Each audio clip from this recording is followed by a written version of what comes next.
Just2D und Drober gehören zusammen wie Pech und Schwefel. Wir haben zusammen Drober entwickelt und ich habe heute jemanden mitgebracht, den Johannes. Grüß euch alle, hallo.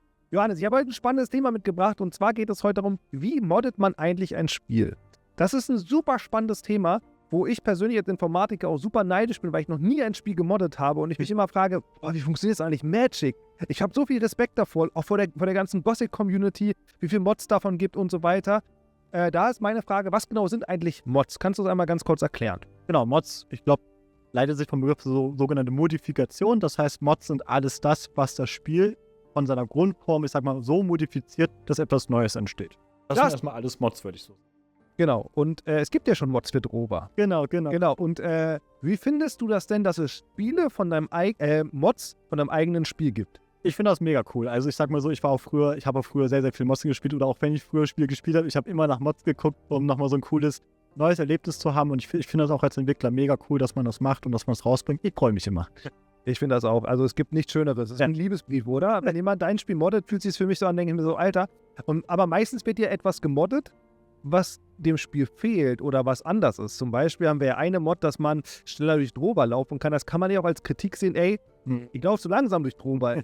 Was habt ihr da für eine Scheiße gemacht? Hier, guck mal, so geht das oder so. Oder wie hast du das so empfunden, wenn solche Mods so rauskommen? Ja, ich glaube, es ist immer so. Ich denke mal, also es gibt natürlich Mods, wo dann vielleicht auch später das Entwickler übernommen haben und so weiter, weil es einfach wirklich eine sehr gute Ergänzung war. Auf der anderen Seite ist aber auch so, ist natürlich ein so sehr persönliches Typ. Dafür sind ja Mods da, etwas dem Spiel so zu geben, was man jetzt nicht so unbedingt ins Grundspiel reinpacken würde, aber was dir persönlich dem Spiel nochmal so eine schöne Ergänzung gibt und ich denke mal, dafür finde ich vollkommen fein halten. Ich finde, du hast das sehr schön gesagt, denn ich finde halt auch, es gibt so viele verschiedene Spielertypen da draußen und du kannst kein Spiel machen, das alle gut finden. Aber ich finde das so cool, wenn Leute sich hinsetzen und sagen, hey, ich bin Spielertyp A, ich finde das cool, das Spiel gibt mir das nicht, ich forme es so um, dass es mir gefällt und ich finde das super, super toll.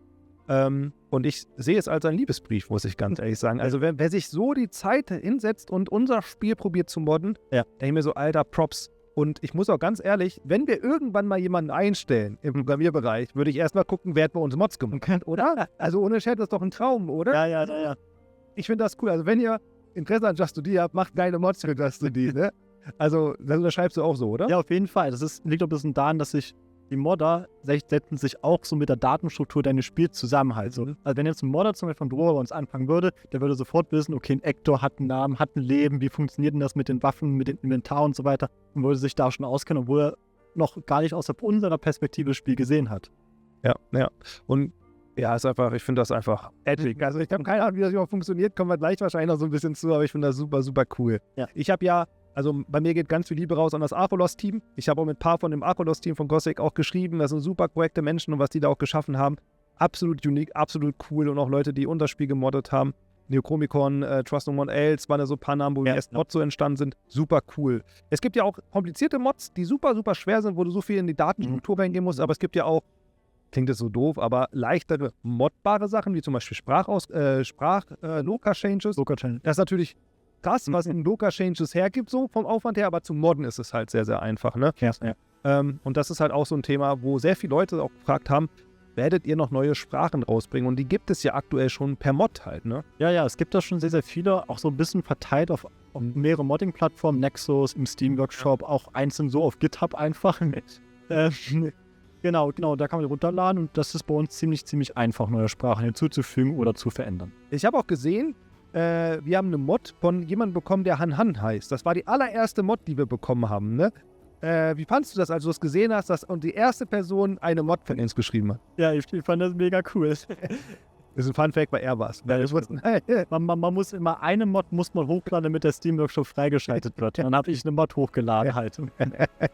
Das war witzig so. Okay, wie ermöglicht man es eigentlich, dass Leute dein Spiel modden können?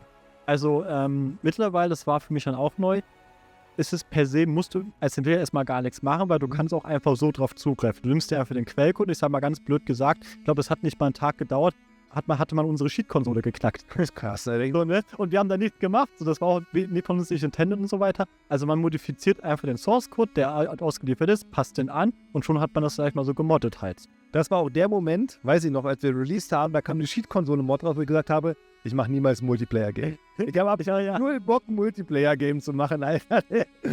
Ja. Wir haben jetzt von Trust No One Else, haben wir unsere erste Frage auch bekommen, die wirklich konkret unserem Video genannt wurde, was ich sehr cool finde. Er hat jetzt geschrieben, er hat ja auch gemoddet auch ein bisschen. Genau, er hat geschrieben, dass es aber sehr schwer war, in Prova Sachen zu modden. Und kannst du da mal sagen, warum war es so schwer? Kann man das leichter machen für die? Genau, also ich sag jetzt mal so, was uns ein bisschen, also es ist ein bisschen technisch jetzt, aber nur ganz, ganz grob. Weil wir Konsolen portieren, ist unser Source Code, ich sag jetzt mal so, binären C++-Code, was es einen Puck schwerer macht. So, ne? Für uns ist das so ein bisschen, wir können leider diesen einfachen Source Code nicht zur Verfügung stellen, weil dann würden wir zweigleisig fahren in der Entwicklung, was bei uns als kleines Team ist, sehr schwer ist. Vielleicht machen wir es später, aber erstmal fahren wir nur den einen Weg, wodurch der Source Code, um ihn zu verändern, in einer etwas komplizierteren C++-Sprache ist. So, ne? Das ist Punkt 1 und der zweite Punkt ist, Rover ist nun mal auch einfach ein komplexes Game und wir haben auch sehr viele Optimierungen gemacht, wodurch die Strukturen nicht ganz so einfach initial zu verstehen sind, wenn man nicht in den Strukturen drin ist, so wie wir als Entwickler. Und dadurch muss man sich da manchmal ein bisschen, durchfummeln, okay, wo ist welche Info, was muss ich jetzt verändern, damit das entsteht, was ich halt gerne umsetzen möchte. Kann man das nächstes Projekt oder was du auch schon vorhin eingewandt, irgendwie ein bisschen leichter machen oder zugänglicher machen? Ja, also Möglichkeiten? Also es gibt auf jeden Fall Möglichkeiten, indem man zum Beispiel sagt, okay, wir stellen etwas zur Verfügung, wo man sagt, ich möchte jetzt den Schadenswert einer Waffe ändern und wir machen dann einen Methoden, einen Funktionsaufruf, quasi, so machst du das quasi und man dokumentiert das noch. Oder auf der anderen Seite, ähnlich wie mit unseren Loka-Dateien, die liegen ja einfach so auf dem Speicher, die kannst du anpassen, dass wir sagen, okay, jeder Gegenstand in unserem Spiel ist nochmal so als lesbare Datei auslesbar auf deinem Rechner. Somit kannst du es relativ einfach editieren, Solche Systeme kann man halt, hinzufügen als Entwickler, um das einfacher zu machen. Mir fällt auch gerade ein, wir beide haben ja schon mal zusammen ein Spiel gemoddet, in der Uni.